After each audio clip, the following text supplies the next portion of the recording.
Cumprimento a todos com a paz do nosso Senhor e Salvador Jesus Cristo. Vamos dar continuidade às aulas em História do Cristianismo, nos nossos estudos em Teologia. Vamos seguir agora falando acerca do período do zênite do papado, ou seja, o período de engrandecimento do poderio, do pontificado latino.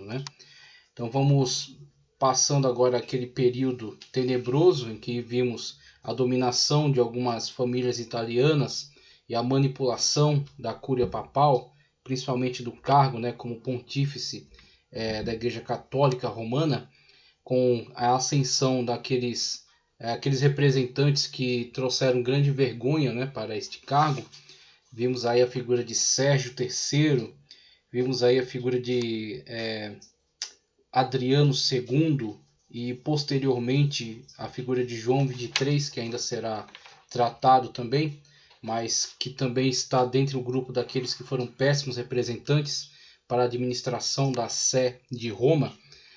Passando esse período conturbado, nós estamos vendo agora as interferências que houveram nessa administração, principalmente porque havia uma grande proximidade entre os estados pontifícios, os estados do Vaticano, e os imperadores que foram levantados dentre os alemães, os germânicos. Tanto que houve a constituição do Sacro Império Romano Germânico.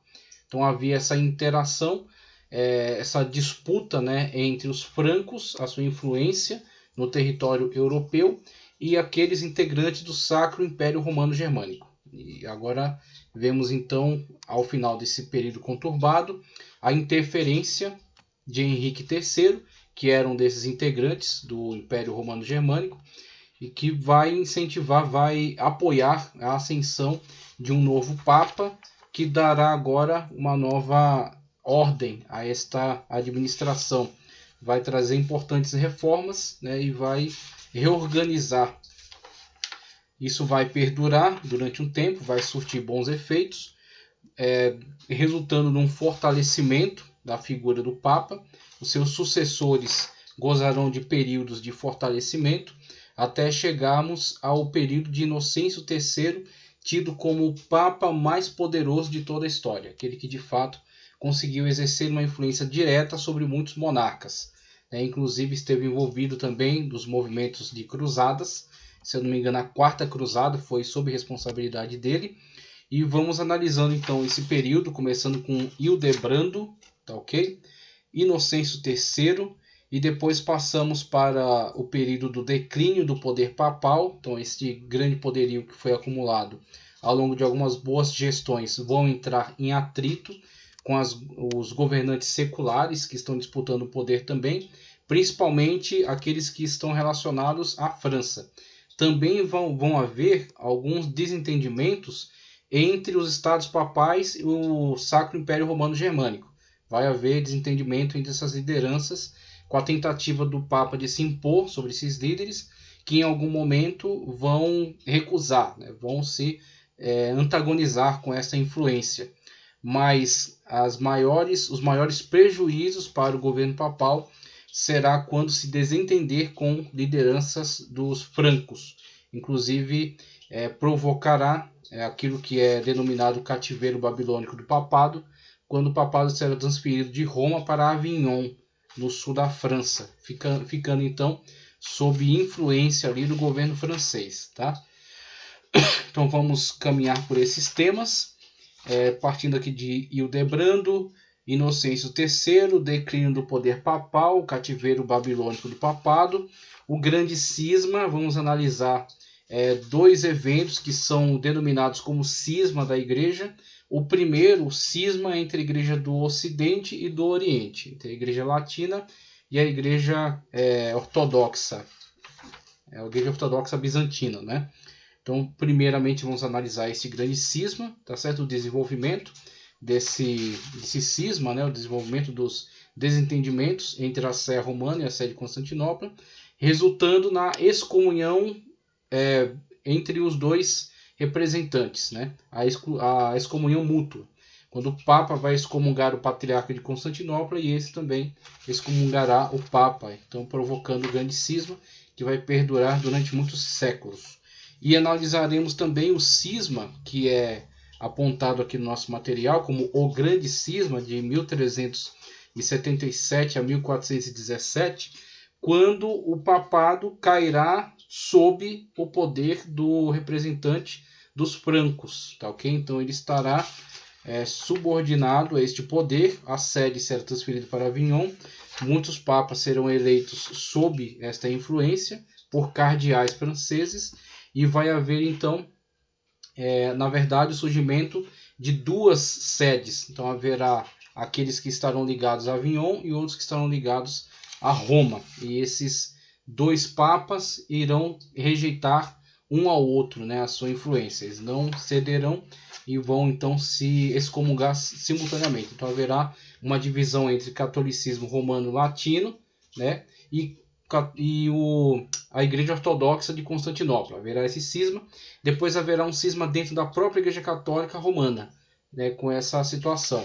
E aí nós vamos analisar como vão surgindo alguns papas, dando sequência a esse período cismático, e depois as soluções que serão apresentadas, né, chegando à situação absurda de haver 3 papas, como é indicado aqui, mas se nós contarmos os antipapas que também estavam atuando no período, nós teremos até mais que 3, tá ok? Porque chegará a situação em que terá um papa em Roma, um em Avignon, outro em Bolonha e ainda outro eleito depois de um concílio reunido para tentar resolver a situação, sendo que nenhum deles aceitará essas deliberações, né, essa solução apresentada. Então teremos o absurdo de ter até mais que 3 papas simultaneamente, alegando terem o direito, né, o direito de presidirem a igreja. Então a igreja entrará nesse período muito conturbado, muito confuso da sua gestão, da sua administração. Isso dará depois continuidade aos períodos em que, depois de haver uma reorganização dessa administração, haverá então os grandes movimentos de perseguição a grupos antagônicos à igreja, que estão se multiplicando devido a todo esse período de desagregação, de escândalos dentro da corte papal e também muita politicagem dentro de toda a estrutura eclesiástica ligada a cada uma dessas áreas, até em relação às ordens monásticas, quando o pecado da simonia de fato vai se alastrar, muitos cargos serão comercializados, né, e muitos representantes exercerão esse governo sem ter nenhum comprometimento com o ideal cristão, né, com a Sagrada Escritura.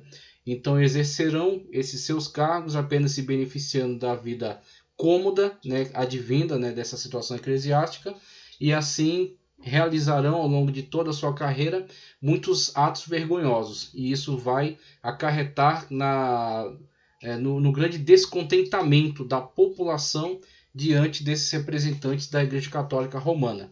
Isso vai despertar então a revolta de muitos desses grupos que vão se organizar. Então isso será abordado no tema O Prelúdio da Reforma. Você tem os movimentos de protestos petrobrucianos, albigenses, cátaros, valdenses, que são, ao meu ver, os mais importantes desses movimentos de repúdio, né, à igreja, de reforma, de tentativa já de reforma, Wycliffe, John Hus, e aí você vai ter alguns nomes também muito importantes que precedem a grande reforma de Lutero, tá ok? Mas isso será abordado mais adiante, quando adentrarmos de fato a análise tanto da pré-reforma quanto da reforma e a continuidade.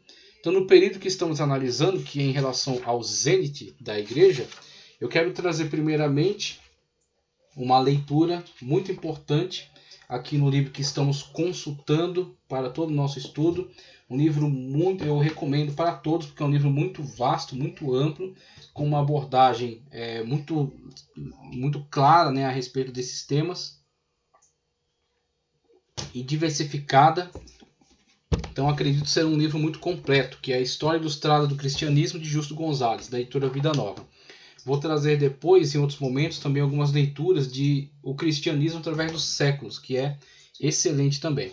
mas vamos trazer essa contribuição, né, de Justo Gonzalez aqui ao nosso entendimento, e aí depois vamos trazer alguns esclarecimentos sobre a pesquisa que fizemos, e temos aí as imagens em tela, sobre importantes materiais que foram localizados na pesquisa que eu fiz no site SlideShare. Então, indicado aí todas as fontes, tá? Então vamos aproveitar esses materiais que foram disponibilizados, citando as fontes, e vamos então ter uma compreensão melhor em relação a todo esse período da Idade Média e período de engrandecimento da igreja, e depois do seu ocaso, né, com aquela confusão administrativa que houve na questão chamada cativeiro babilônico do papado. Tá? Então, começando aqui na obra de Justo Gonzalez, capítulo 36, a Reforma Papal. A Reforma Papal, página 345. O que teriam feito os bispos de antigamente se tivessem de sofrer tudo isto? Cada dia um banquete, cada dia um desfile, na mesa todo tipo de manjares, não para os pobres, mas para hóspedes sensuais, enquanto os pobres a quem eles na realidade pertencem não recebem licença para entrar e morrem de fome. Texto de Pedro Damião, um importante integrante também desse movimento reformista dentro da Cúria Papal. Vamos lá. Deixa eu só localizar aqui o texto direitinho para proceder. O texto nos diz o seguinte, veja só. Quando terminamos a parte 3, um pequeno grupo de peregrinos marchava para Roma. Inclusive, citamos isso ao final da aula passada, né, acerca da intervenção deste monarca do Império Romano Germânico e a ascensão agora desse novo Papa, né, chamado Bruno, o Bruno de Tula, que levará outros 2 monges como seus cooperadores nessa obra e que não aceitou ser consagrado diretamente pelo imperador. Ele não via legitimidade nessa atitude. Então ele preferiu ir como peregrino para Roma e lá ver junto ao povo se ele teria aceitação, se ele seria aceito junto àquele povo católico daquela região, né, o povo que estava ali em Roma. Então ele contou com o apoio popular e o desejo, o anseio popular por importantes reformas na corte papal, uma vez que estavam enxergando diversos escândalos, né? Reiteradamente, aqueles que subiam ao poder realizavam diversos atos escandalosos, né? Então manchavam, né, a honra da igreja e administravam, geriam toda aquela situação de forma extremamente corrupta. Então víamos ali a ingerência de poderosas famílias italianas que corrompiam terrivelmente a administração papal, buscando apenas satisfazer os seus interesses particulares, seus interesses pessoais. E com isso uma guerra que estava instaurada, de modo que muitos foram arrancados do poder, né, por meio de assassinatos, de traições, tá certo? De envenenamentos, então diversos tipos de ações que causavam instabilidade na igreja naquela situação. E isso chegou a um ponto de ser intolerável mais para a população que via todo aquele escândalo, né, todo aquele espetáculo, e assim clamavam por uma mudança, uma reforma, uma transformação. E receberam de muito bom grado aí a figura de Bruno de Tula, que era apoiado aí por Henrique III. Vamos lá. Aqui o imperador havia oferecido o papado. Então o imperador se via nessa condição. Você percebe sempre essa interação entre o poder político e a cúria papal, tá certo? Então quem está garantindo a ascensão de Bruno de Tula é Henrique III, que é um representante secular, um imperador do Sacro Império Romano Germânico. Então no momento é ele que tem essa interferência, esse poder, né, de ação. Em outros momentos será o rei dos francos, né? Inclusive será um rei dos francos que deporá um papa. Inclusive o condenará, colocará no calabouço, depois ele será liberto, mas morrerá pouco tempo depois, vai transferir a sede. Então nós vemos sempre essa ingerência desse poder secular sobre o poder eclesiástico, até que com esta reforma isso vai se desenvolver e chegar um tempo em que o poder papal novamente vai se impor. Como a gente viu lá atrás, quando havia uma vacância, né, nessa questão política, devido à queda do Império Romano e à desagregação, ainda desorganização dos impérios, dos reinos bárbaros, nós vimos a igreja ascender ao poder, né, com Leão I, com Gregório o Grande, e aí passado o tempo esses reinos se organizaram, se fortaleceram, e eles viraram a mesa, começaram agora a interferir constantemente na hierarquia da igreja, inclusive colocar seus representantes, né, como líderes, tanto na questão aí da Cúria Papal em Roma, quanto nos diversos monastérios, abadias, tá certo? Arquidioceses espalhadas aí pelos reinos, cada um tentando interferir.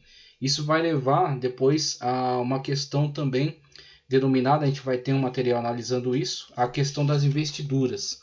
Então vai chegar um momento em que o Papa vai se achar no poder, na autoridade, para questionar toda essa interferência do poder secular dentro da igreja, que será exatamente a questão das investiduras, quando ele tentará expurgar essa influência e, na verdade, se impor como a influência decisiva, né, sobre toda a questão religiosa e também a questão secular, se colocando acima de todos os homens, inclusive, né? A gente vai ver algum papa que vai se achar neste poder para tentar fazer isso.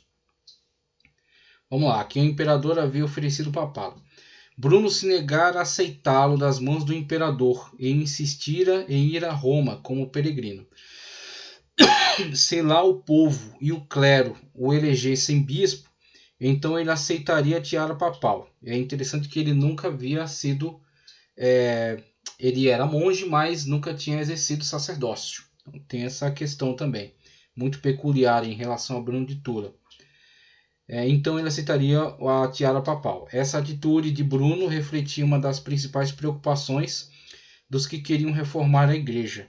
Para essas pessoas, um dos piores males de que a igreja padecia era a simonia. Então a simonia era um fantasma que rondava todas as autoridades eclesiásticas da época.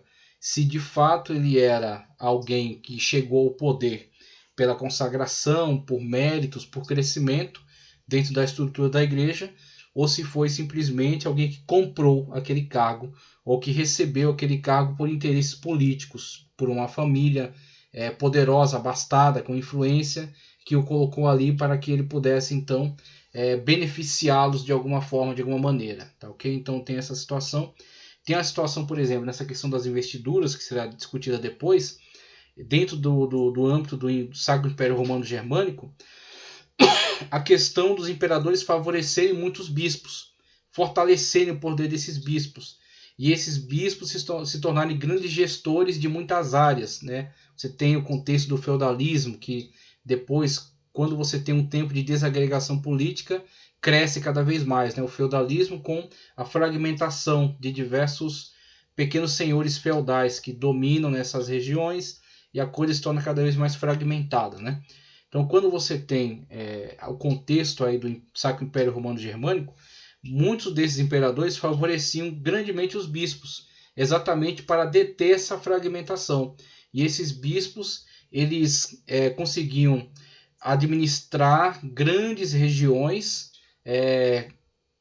organizar economicamente, né, organizar politicamente, e tirar deles grande aproveitamento econômico, né, por meio dos plantios, das atividades ali realizadas, das feiras, né, que se realizavam. Então ele conseguia com isso tirar grande proveito, que era revertido tanto para a coroa quanto para a igreja. E aí quando esse bispo chegava ao fim da sua vida, mesmo que o celibato não fosse estritamente obedecido, né, mesmo que já tivesse em diversos concílios sido colocado como algo a ser seguido pelos eclesiásticos, mas mesmo que não fosse literalmente seguido, que os bispos tivessem vários casos, todos esses filhos eram bastardos, porque a igreja não reconhecia. A igreja não reconhecia matrimônio de pessoas ligadas diretamente à hierarquia eclesiástica, né? Nem sacerdotes, nem bispos, nenhum. Então não os reconhecia. Assim, esses não teriam herança. E aí você tinha toda aquela riqueza sendo revertida para a coroa. Então os imperadores tinham nisso grandes administradores colocados à frente dessas regiões que faziam um ótimo trabalho, né, conseguiam engrandecer, enriquecer tanto a coroa quanto a igreja, e ao final tudo era revertido para o rei, tudo era revertido para a coroa. E assim você tem esse grande envolvimento das lideranças monárquicas com essas administrações eclesiásticas e o fortalecimento de ambas, né? Daquelas e dessas, essa interligação muito forte entre elas. Isso vai despertar a questão das investiduras, o Papa vai tentar intervir nisso, afastar completamente a influência dos imperadores, mas estes não verão com bons olhos porque observaram nisso uma perda tanto de influência quanto de rendimento. E aí essas questões vão se desenvolver até chegar a um ponto que essas monarquias vão, de fato, agredir, né, o papado até trazer um desmantelamento dessa ordem. Então você vê essa interação, é sempre esse relacionamento, essa troca, né, essa questão política, financeira e eclesiástica sempre muito envolvidas. E, na verdade, isso tem se apresentado como um risco para a atualidade. Não temos, infelizmente, não é típico de todas as igrejas fazerem essa separação de uma forma tão clara. E aí entra, né, aquele clamor, né, entra aquela crítica tão doída, tão profunda, feita, né, por a Divina Comédia de Dante, né, Dante Alighieri. Dante Alighieri, que em seu poema ele critica a associação entre Constantino e a igreja, não no sentido de criticar a conversão de Constantino, mas criticar as benesses, os benefícios que passou a reverter para as autoridades eclesiásticas, benefícios estes que os levaram à profunda corrupção, que já era observada no tempo de Dante Alighieri, tanto que compôs aquele grande poema teológico, onde deixava muito claro a presença de muitos desses papas no inferno, devido às suas atitudes, né, os escândalos causados, né, e a cobiça, a ganância que demonstravam ao longo da sua administração, e na verdade continua atual. Essa crítica também vale para os nossos dias, e infelizmente muitas igrejas têm começado a se aproximar perigosamente, né, se relacionando de uma forma cada vez mais estreita com essas lideranças políticas, num relacionamento mesmo de troca, né, dando seu aval, endossando certas candidaturas, né, adotando certas figuras como seus representantes daquele grupo, como se aquele grupo não fosse integrado por uma quantidade extraordinária de pessoas individuais e independentes que têm que fazer suas escolhas, pautada nas suas próprias pesquisas, tá ok? Então, como que constituindo um curral. Então começa, né, a formação desse curral, no qual o líder endossa aquela figura que automaticamente será seguida por uma miríade de pessoas que não pensam mais, mas que entregam, né, a sua decisão a cargo de outra pessoa. Então isso é uma aproximação extremamente perigosa, né, terrivelmente perigosa. Nós temos observado ao longo de todo esse estudo o quanto isso foi prejudicial para a Igreja Católica Apostólica Romana, o quanto essa aproximação trouxe graves prejuízos. Em alguns momentos trouxe certos benefícios, que se analisados mais particularmente, de uma forma mais minuciosa, nem eram benefícios, porque trouxeram destruição da sua doutrina, destruição do seu comprometimento com o Evangelho, destruição da pureza da sua fé. Então pareciam vantagens, porque eles davam poder, mas esse poder era o âmago da sua destruição, destruindo eles por dentro, a sua alma. E essa destruição depois veio se refletir também numa destruição da sua estrutura mesmo, né? Então, quando esses poderes viram que tinham força suficiente para vencer a igreja, se libertar da sua influência e destruí-la, não pensaram duas vezes, né? Destruíram totalmente, e assim a igreja se viu privada aí tanto do seu testemunho, porque havia vendido a sua alma por causa dessas riquezas, como também da influência política que havia conquistado, porque isso não se perpetuou, né, para sempre. Então nós vimos aí que a igreja teve grandes perdas devido a essa aproximação extremamente perigosa e prejudicial. A gente tem que tomar o exemplo para nós e não nos entregarmos a esse tipo de relacionamento, uma vez que o Senhor Jesus Cristo deixou muito claro que o nosso compromisso é com o reino de Deus, e uma vez que os apóstolos deixaram também muito claro que nós temos que priorizar a vontade de Deus acima da vontade dos homens, tá ok? Então, nosso compromisso é com Cristo, com o Senhor Jesus Cristo, com a verdade em Cristo, e não com favorecimento a A, B ou C, dessas bandeiras partidárias que atualmente têm surgido. Vamos lá. Estou analisando de novo aqui, veja só. refletia as principais preocupações dos que queriam reformar a igreja. Para essas pessoas, um dos piores males de que a igreja padecia era a simonia, né, como eu já indiquei. Ou seja, a compra e venda de cargos eclesiásticos, somente a nomeação por autoridades civis, mesmo sem envolver qualquer transação monetária, parecia a Bruno, que era muito astuto, muito esperto, percebeu que ia pairar sobre a sua gestão esta aura, né, de simonia, uma vez que ele aceitasse ser elevado ao cargo, né, de Papa pela autoridade secular imperial de Henrique III. Se ele aceitasse isso, quando ele tomasse posse, ia pairar sobre a sua gestão esta aura de ter, né, sido favorecido e assim ter adquirido por simonia. Então ele queria se livrar totalmente disso. Vamos lá. Por autoridades civis, mesmo sem envolver qualquer transação monetária, parecia a Bruno e seus companheiros estar muito próximo da simonia. Um papado reformador deveria surgir puro já da raiz. Como o monge Hildebrando dissera a Bruno, aceitar o papado das mãos do imperador seria ir para Roma não como apóstolo, mas como apóstata. Ele foi bem duro nessa colocação, né? Hildebrando, que depois será Gregório VII, isso aí, será Gregório VII. Agora ele está apenas auxiliando Bruno de Tula, tá ok? Outro membro da comitiva de Bruno era o monge Humberto, que em seu mosteiro em Lotaringia, tá certo? Daquelas possessões que foram divididas de Carlos Magno, né? Carlos Magno falecendo, foi dividido em 3 entre seus filhos, e uma dessas era Lotária, né? De onde vem a Lotaringia.